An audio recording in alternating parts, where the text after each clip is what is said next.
छू बही गे गे गे गे ये सखी हमारू है गे दुनू हमारू है गे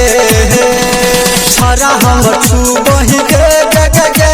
ये सखी हमारू है गे दुनू हमारू है गे मन नहीं छै बात देखी को करे घात हमरे तो नजर गरा बही गे गे गे गे छरा हम छू बही गे गे गे गे दुनू हमारू है गे सखी हमारू है गे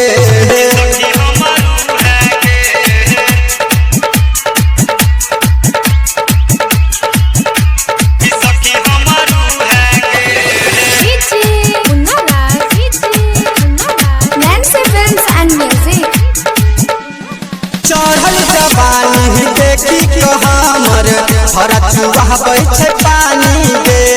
कहै छै दो दे एक बेर हमारा नहीं तो बढ़े बोहर सहानी गे चढ़ल जवानी देखी के हमर फरचुआ छै पानी गे कहै छै दो दे एक बेर हमारा नहीं तो बढ़े बोहर सहानी गे ई छोरा बजल खसुआ देखे में लागे लखुआ ई हमरे पटा पहला संग कही गे गे गे गे ई छोरा हम छू है गे गे गे गे ई दुनू हमारू है गे ई सखी हमारू है गे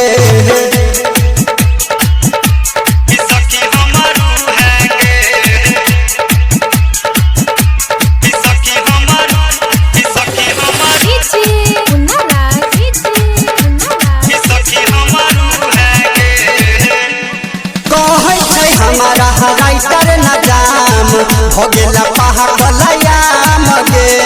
गायक रमेश मधुबनिया दिन सही बेटा बच्चा है शाम गे